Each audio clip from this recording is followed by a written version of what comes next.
welcome to episode 3 of the Shrimpcast. This episode of the Shrimpcast is brought to you by Grillo MAS, sodium metabisulfite, 100% made in Germany. Grillo MAS has all the certificates that are necessary for the food industry and guarantee high quality standards such as ISO 22000, including HACCP, EcoVadis, kosher, and halal. Grillo MAS sodium metabisulfite is designed with experts in the shrimp industry to provide more SMB percentage content in order to improve the efficiency and treatment time. Grillo MAS blocks an enzyme in shrimp that causes melanosis.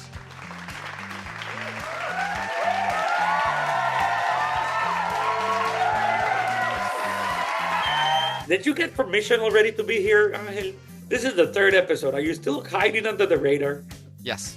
It's like Angel, when he shows up to work, he's, hey, what are you doing? How you? My forgiveness letter just like added another page. Are we allowed to say? No. No. No. That's it. We should call HR if that happens. Yes, it's podcast day. Sometimes it's crazy, but now for me it's getting quiet. Finally, it seems that I've got kind of everything settled to go on leave for a couple of weeks. So yeah, but you're preparing to have a baby, so you think everything is settled, you think everything is quiet. Wait till the baby comes, and that just turns your world upside down. And you're going to India, Gabriel. Our good friend Manoj invited me to join you and him to Gujarat, but I won't be there, of course. But otherwise, it would have been a lot of fun. You imagine us in India? I mean, that's gotta be fun. I gotta tell you, that's gotta be fun. You can't drink there, though, right? You can't drink? Yeah, you can. But the people generally don't drink a lot, or do they? Oh yeah, India is the place where you sell the most scotch in the world. Get out. It's true, and they prefer scotch above anything else, right? So a lot of scotch, a lot of cocktails. So how you doing, guys? What are you preparing for today? Well, our good friend Angel made a beautiful agenda for today. So Angel, maybe you can tell us what you have in mind. Yeah, so I think that first we can always have a drink first and say what there we're drinking. There we go. Look at that Chilango mango, man. What the hell is he gonna drink today? Oh man, what God, it's called Brugladich. It's a scotch. I finally got a scotch. Okay, we're getting there. Oh, what are you getting there? Jura, nice. I'm finishing my my Ardberg. Bien, nice. That's a good drink. I was gonna get the Ardbeg because of you. It's like you should try this one. It's made by someone else, and it's like. And is it smoky as well? Yeah. Cheers, guys. Cheers. Gabriel, we had a call. I think about 4 hours back. We had a call, and you said you were going to start drinking then. So what did you have before this? No, I couldn't. I had to work, and we've done a great job. We've had different scotch every single time, right? By drinking a bottle of scotch, do you know mean you're going to drink the entire bottle throughout this? No. We agreed. There's a rule, you guys. If you don't know the rules, this is like the 10 Commandments. There's a rule. We have to drink 1/3 of the bottle. You don't want to get kicked out of the Shrimpcast. No. Yeah, and what else do we have on the agenda, Angel? So So we're gonna talk about. So it's Barcelona. Want to hear your perspectives on like the things that we've been touching, especially the Shrimp Council, which is like the thing that it's on everyone's minds. That and any other thing that you want to talk about. I mean, like innovations, like anything else that you think is relevant. Then we jump to the U.S. market. Then we jump into Willem's report, which actually made quite a bit of noise there, and not only in the industry but on LinkedIn. Like I had contacts who were asking me how to get it because they heard about it but they didn't subscribe to it. So I told them to subscribe to it. That's the other one, and then finish up with Ecuador, so that the Luna shrimp, can give us a perspective on the largest producer right now. So is that okay with you guys? That's okay with me. The title of the largest producer sounds like a big name, right? The what? The title, the largest producer. I mean, it sounds like a big name. It sounds serious. Is it heavy? Does it feel heavy? No, I honestly gotta say, when we were getting bigger and growing, we did not realize what we were doing. we did not realize we were eventually going to be the number one. When we noticed it after the fact. Like one year, I think it was January, and somebody said, you are aware, guys, that you are the largest producer in the world. And in that year, our exports didn't hit the million metric tons, right? But then people said, yeah, but you produced them. Yeah, but we don't export. Yeah, so doesn't matter. You produced more than a million. And that's when I started doing the numbers and putting the heads back on and Yeah, the exactly. belts back on everything, right? Because really we became the largest producers and we kept on growing after that. I mean, we hit a few more years. I mean, 2021 was the year. And then 2022 and 2023 have been bigger years. So yeah, it's a big title to have. I think it's a difficult name to carry, and of course everything is your fault, right? It's like there's too much shrimp in the world. Yeah, They did that to India too in the back, like after right. that. I mean, we did it to Thailand in 2009. There's too much shrimp. Yeah, Thailand guys, come on, man. And yeah, now it's time to point at us. So, Yep. so how did that work in Barcelona, Gabriel? Like as Yeah. the biggest producer in the world. Like how was the show for Ecuador? I really like, first of all, Barcelona, one of the coolest cities to have a show in the world. I mean, in Barcelona, I didn't repeat one restaurant. You don't repeat restaurants. You don't do the same plan. You continue to do different things. There's so many people flying in from other parts of the world. It's just very, very cool, right? So Barcelona is a city where it's a great place to be all the time, and a lot of people are flying in. So we get large number of visits from our already existing customers that not necessarily would go to Brussels because they were tired of the city. They were tired of going to Brussels. They were like, oh, I've been to Brussels already. There's nothing new. I'm going to skip Brussels this year. Now in Barcelona, everybody's doing it. For us, it's a very busy time of meeting and seeing all our previous customers. I think that I didn't feel that there was a lot of walk-bys that were taking your flyers and your information just for kicks. There was less recreational walkers, right? There was less, I want to see what kind of cool food they have in the seafood show. They pay $30 and eat whatever they have in the samplers.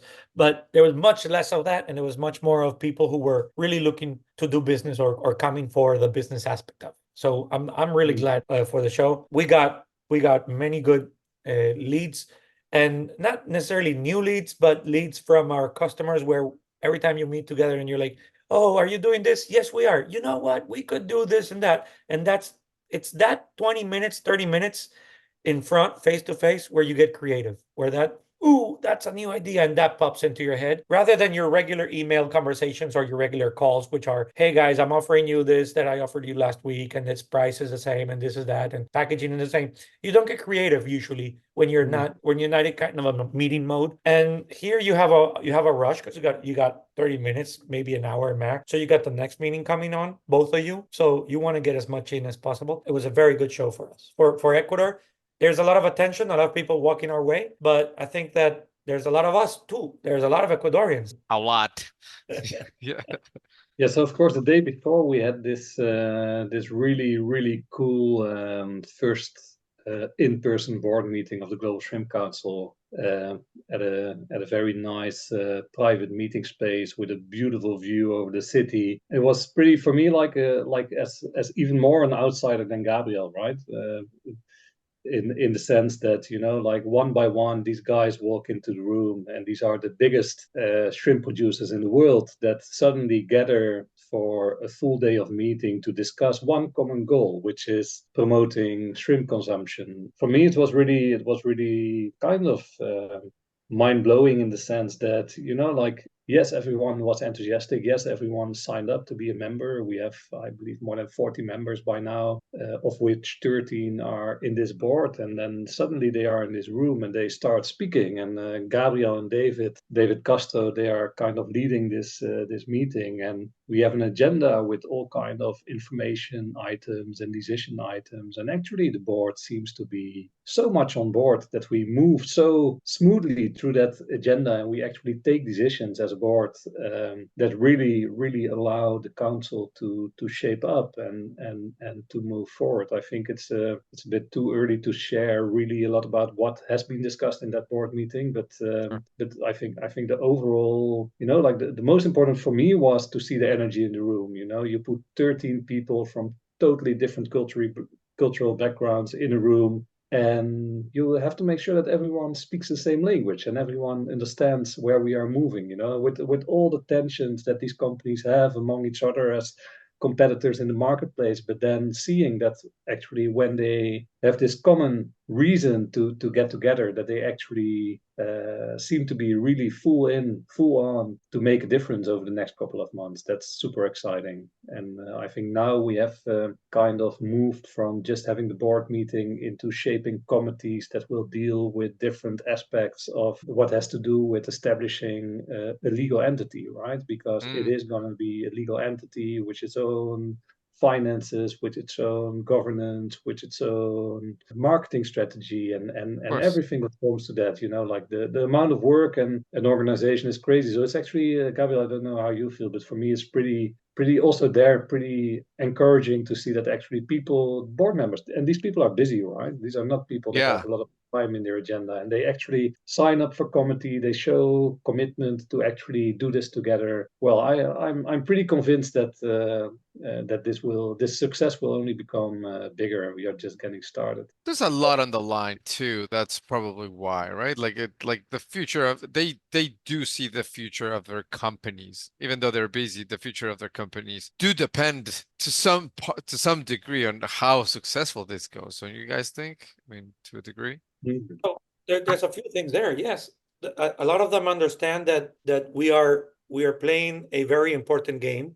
We are playing the game of increasing consumption, of promoting consumption, of promoting it the proper way, of promoting the good qualities of shrimp and whatnot. But you have to promote consumption because it's being produced already. The commitment that we saw in that room was crazy. The feeling of commitment. I mean, you got first, it's a full day before the show, so people had to change their flights and fly in a day earlier in order to be there for that board meeting. They did. Everybody changed their flights and flew in order to make it on time. You have a room full of the main players in the world, and they're all committed to the same goal. You can have a board meeting that doesn't go smoothly. This went smoothly.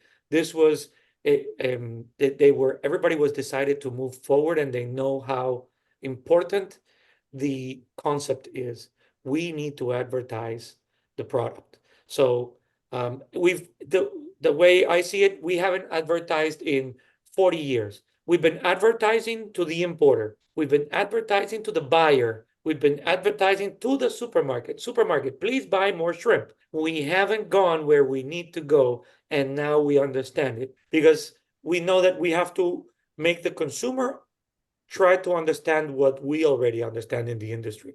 So us three, we know about shrimp. We've heard about shrimp. We've been in the industry, and I just found out that I'm going to see you in person next Thursday or Friday, Angel.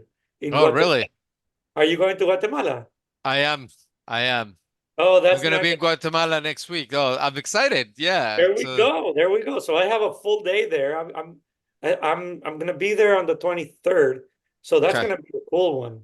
Perfect. Awesome. Yeah, let's bring Willem over. Let's see what we can do together.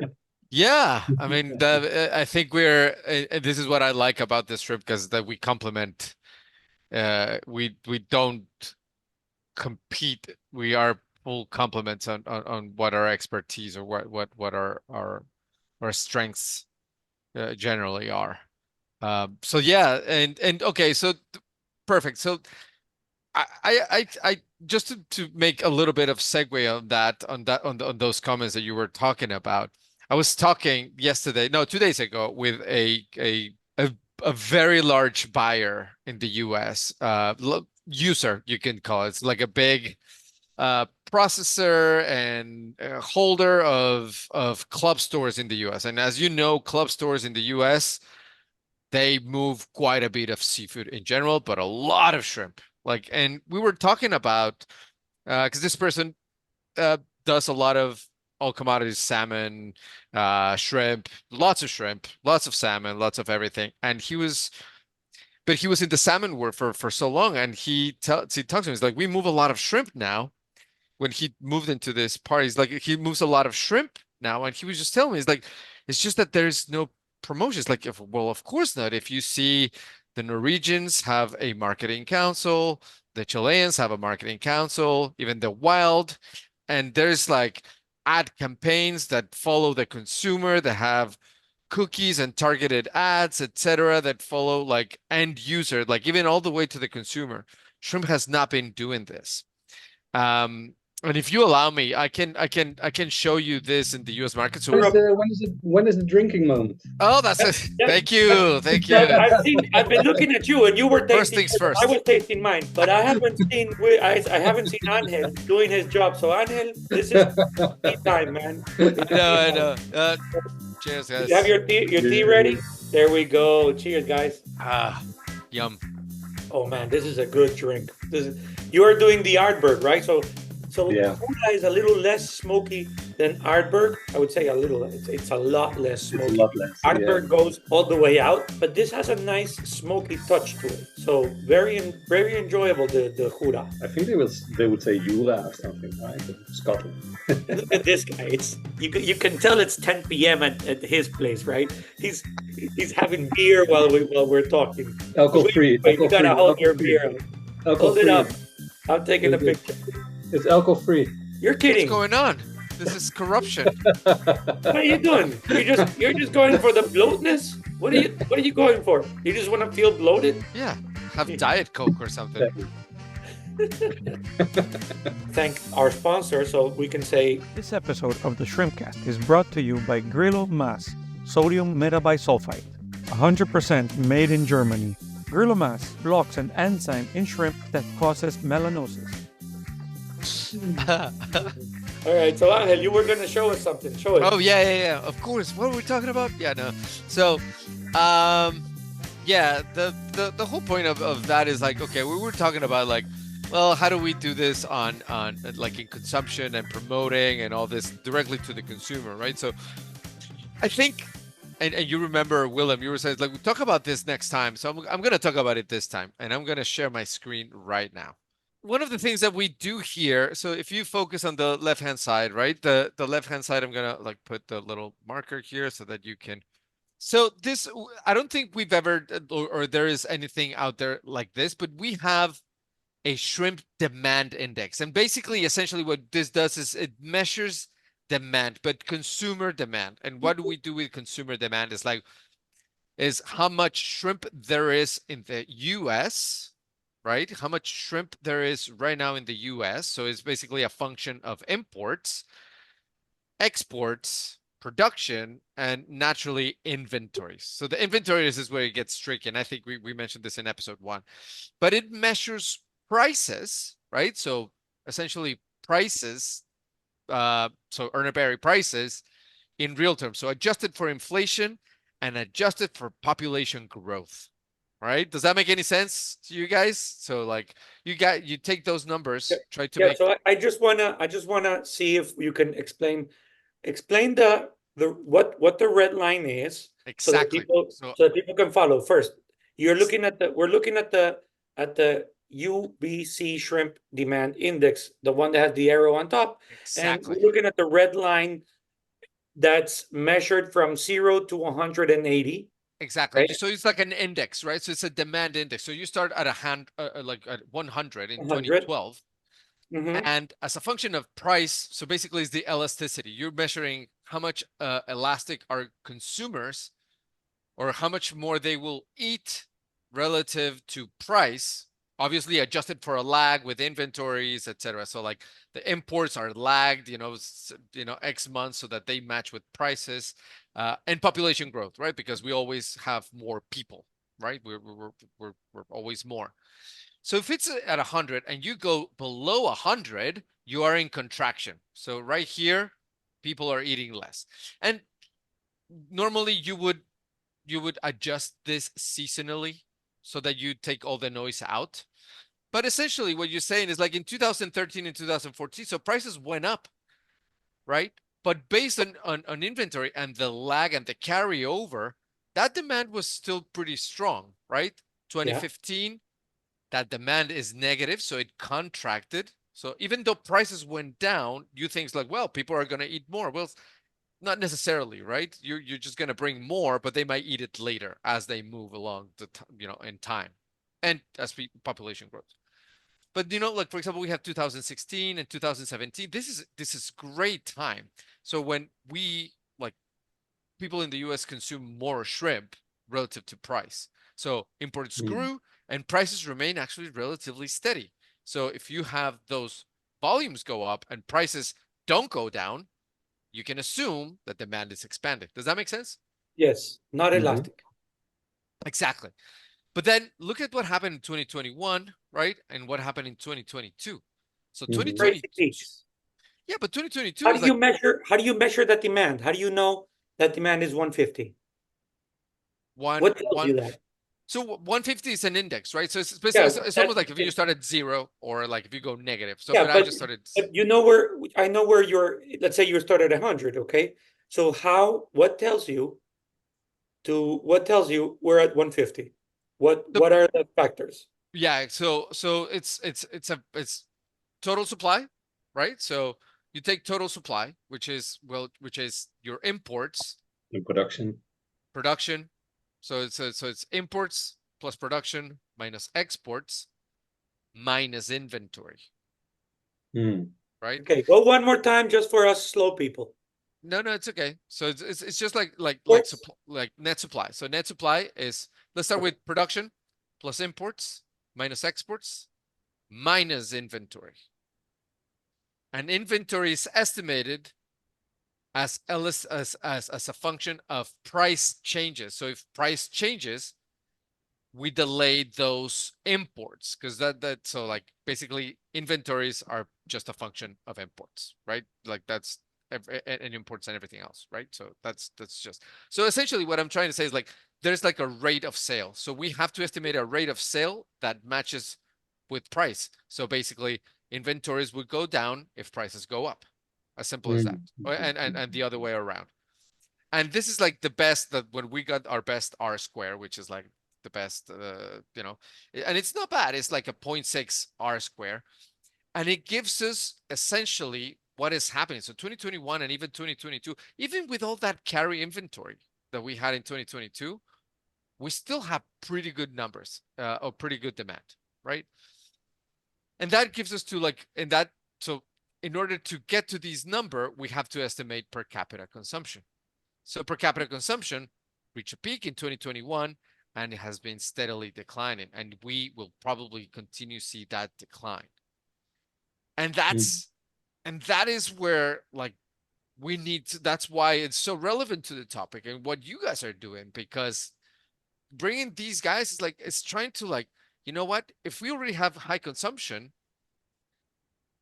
even if prices are low, right? Even if prices are low, but you have high consumption, but relative in prices in inflation adjusted prices. So this is why it gets very important, right? It's still a super value.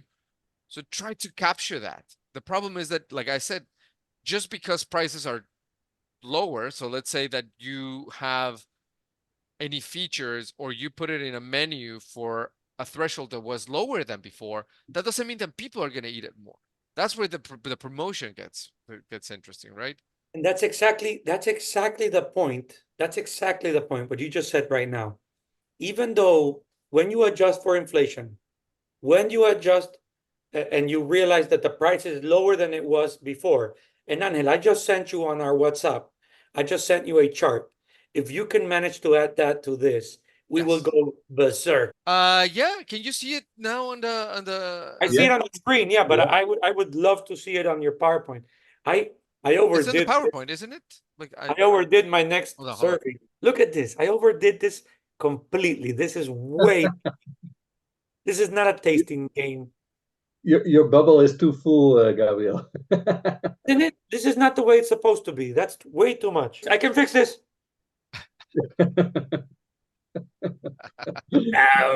I know how to fix this. That's a good one. All right. Okay, so can you put this into the other? So this is like when Marvel put all the superheroes together, right? This is what I'm right? This is like we got Superman and Batman showing up on the same movie. All right, man. Let me do All right. this. So It's just for people's sake, while you a are little bit fixing like the this. screen, Yeah, there you go. all right. And if you can, okay. So what we have up in the UBC shrimp demand index is the demand index which Angel was talking about. And if you can go ahead, Angel, and circle the points where demand was over 100, which there was a lot of demand, So and like then around here. we find those years in the Here. prices paid to the farmer. Guess what? Yeah. So of course it's gonna be It has to expansion. match, of course. It has to match, right? There's no magic. And then go to 2021 and find the demand over 100, right? And then look Oh, for the here. Yep. Yeah, this one. right? Not that one. So right, and then on COVID, you can maybe we can color it instead of red, we can color that one some other color.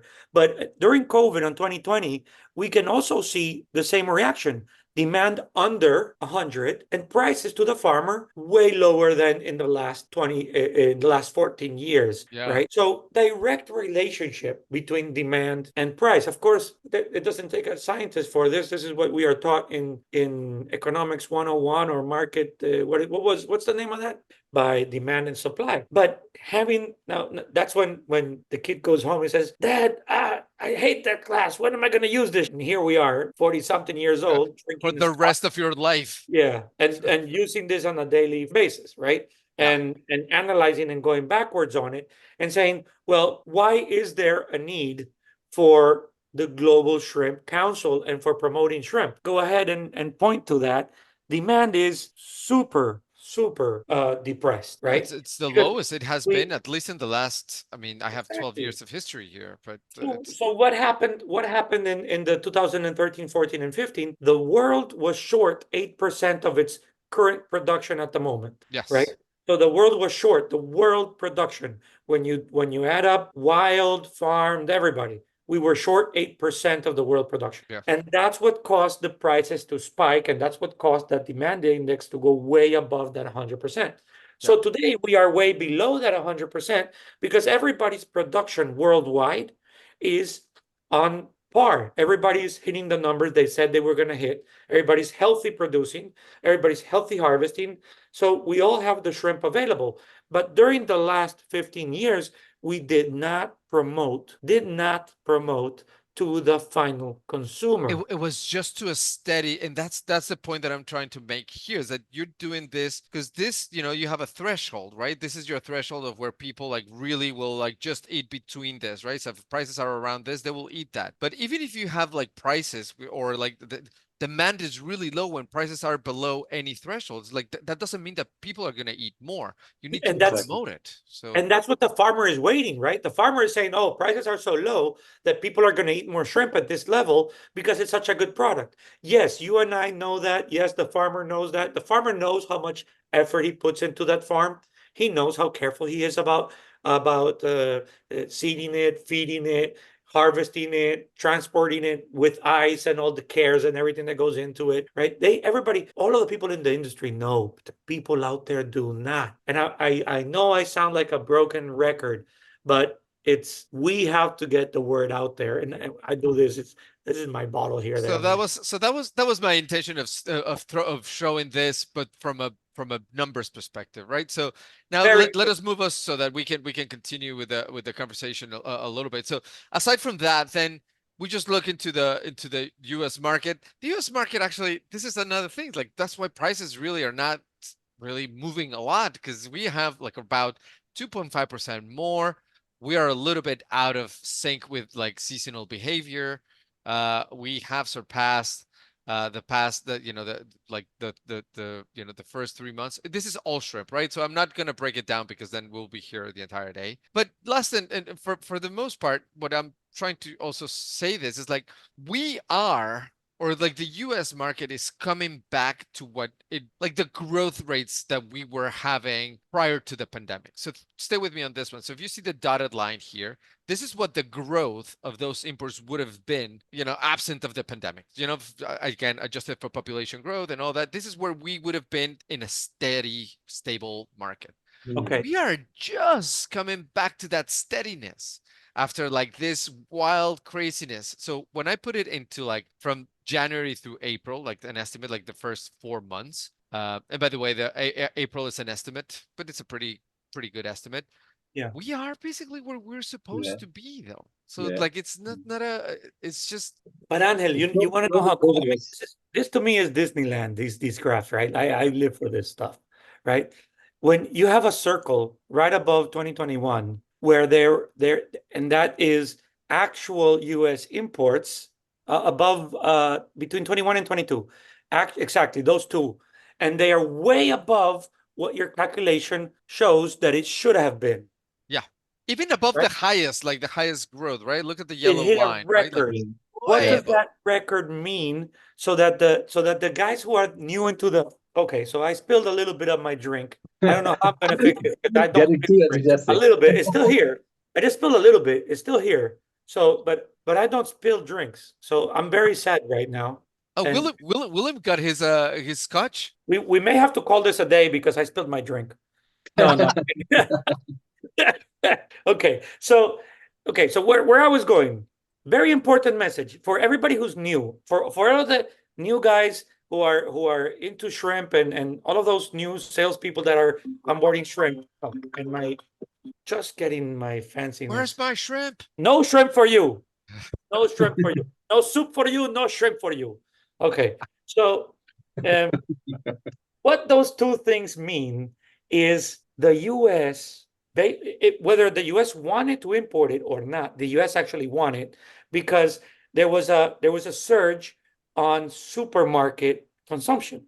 There wasn't a surge during these two peaks on restaurant consumption. So the restaurants actually held their inventory, but the supermarkets, they were getting picked on extra more than they were usually getting picked on because this was COVID time. Of So course. people were going to the supermarket to get their shrimp more.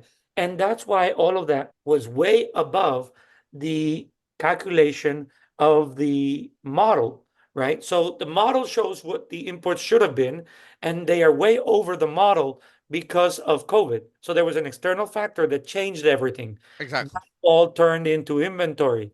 And that's why between 2022, sorry, and 2023, you see that we are under the model because the model accounts for the same behavior year by year, plus minus inflation, population, etc.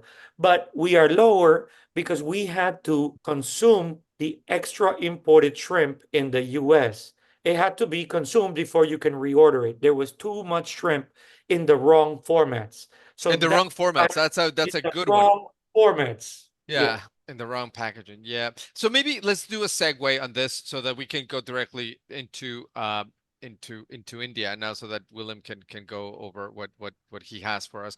But given you were talking about like something very important, Gabriel. So like you have those products in different formats, and I'm sure that happened the last time when it was EMS. How long did it take the market to really establish, right? Like that was 2013, like 2013 in the US, right? Like when the imports would have been, right? EMS happened before, we know that, but the effects lasted until what, 2016?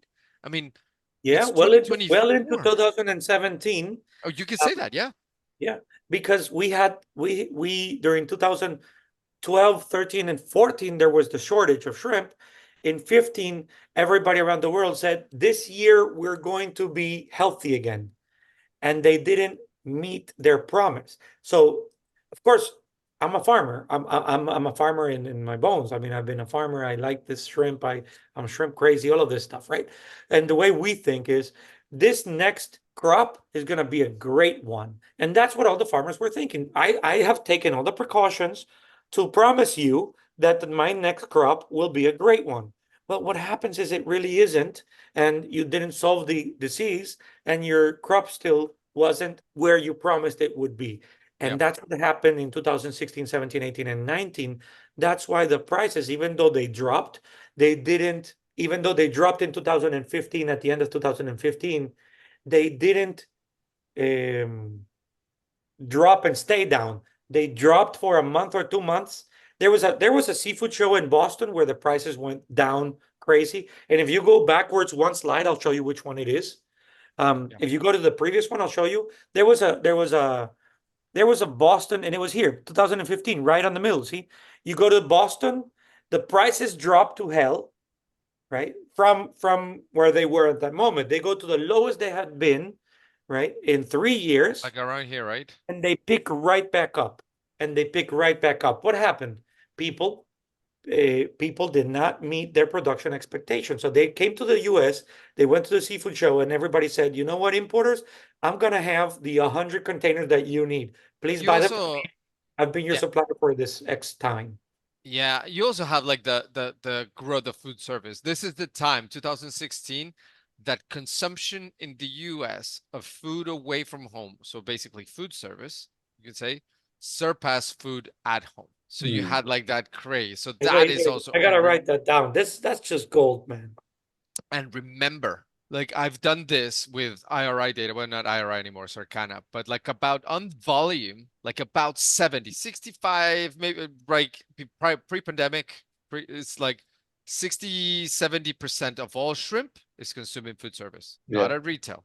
So that's very, very important, right? So like we're talking about promotion. What is it today? Angel? My last estimates were like somewhere around like 64, 66, but it's really hard because we're in transition from moving away from one to the other, and then food service is still weak. Okay, make it stupid proof. Repeat the last 2 sentences. Repeat them stupid proof. What is the ratio? So the in percentage and not in value, because sometimes people make they make this mistake. And stay with me on this one, because I think you, Willem, do a lot of these numbers. And you do them right, by the way. So, but I've seen other people make this mistake. So, when you grab the volume, the shrimp volume in the U.S., right, and you adjust for yields, just the way you do it. So imports, all net supply, grab all the sales that are in retail, right, using Circana data, and try to adjust it for yield and all that stuff, and match it with the weeks. That volume would be, so for retail, would be 30% at most pre-pandemic. At most, right? 30% of the volume sold in the US was in retail pre-pandemic. That's correct. Pre-pandemic. So we're talking 2019. People don't get confused. Yes. 2019, 30% of the shrimp sold in the US was 30% retail. Yeah. Now, how did that change? Well, that changed dramatically, right? Because now there was only one avenue for so long. So like, and remember, during COVID, you can make some estimates because some of the data can be really hard. But then on the transition into the pent-up demand for food service and the pent-up demand for retail, you can have some of those estimates, but the percentage, right? The percentage, like at most went to like 40%. So you gain 10 percentage points, which could be huge in 1 year. That's probably like, I don't know, 10, 20 years that you can gain if you're eating the other one. Because on itself, that's on its 30%, gaining 10% is 33%. So your growth of your category is 33% year over year. And it could have been higher. Oh no, but I'm talking about like the 30 to 40% of the 100, not the 10% of 233. Yeah, but if you're 30, so when you're 30 retail and you go to 40, and you're the retailer, okay. So I went from 30 to 40. Yeah. I think that my personal growth 30%. Yeah. Was 30%. Right. No, for sure. Yep. Okay, got it. Okay, right? I understand.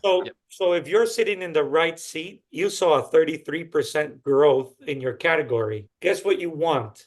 You want to continue that growth. You can't hold it because there's no promotion to the final user. We keep on coming around and we go to the same place. Well, yeah, exactly. We're going to talk about other things today, but we keep on going to the same spot, even though we're looking at different graphs and going that. That's a massive common denominator for sure. Yeah, absolutely. Yeah. Your camera, Willem, went out of whack. I know. You're out of focus. Do you remember that movie? You're out of focus. Too much Ardberg. Willem drank all the Ardberg, so he's out of focus. We can't focus on Willem. Willem, is it only me that can't see you? Angel, do you see Willem? Hey, you're back. You're in focus. There it is. Hey, look at that. Time for some scotch. Yes. Exactly. It's time. It's time. It's time. It's that time again. Thank you. Wait. And Angel, I'm gonna pick on you. Have you poured some more drink onto that? You've been Of talking. course. No, you've been showing I didn't have a PowerPoints and beard stuff. when this started. Yeah. You've been showing PowerPoints and videos and stuff. Go ahead. I think it's shot time. Angel, it's Shot shot time. We did this last time. And Angel I gone see how wild. that worked out. Remember that cap? He did it on the cap, on the bottle cap. Yeah, I- it like spilled all over. Shot. We're grown, All right, man. I'm gonna be a big one. No, big shot, guys. We're gonna shot. To make the last of it funny.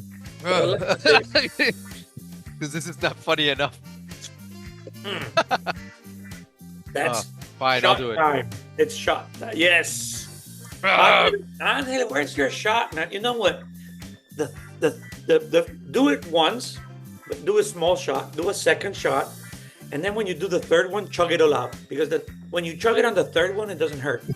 Then you start to taste it. Then you actually get the good taste buds going and working. For example, I just got caramel notes from the Jura bottle that I'm drinking. Not But American.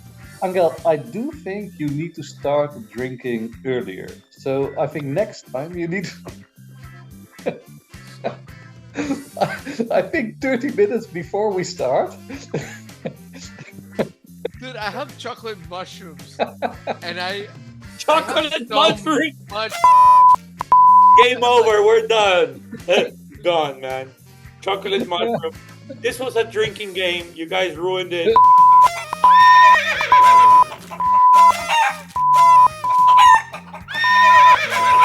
Man. You should.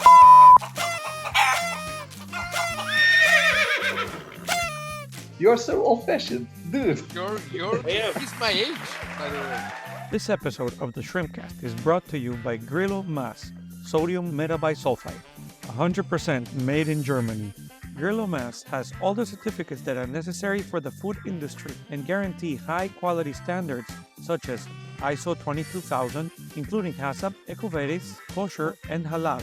Grillo MAS sodium metabisulfite is designed with experts in the shrimp industry to provide more SMB percentage content in order to improve the efficiency and treatment time. Grillo MAS blocks an enzyme in shrimp that causes melanosis.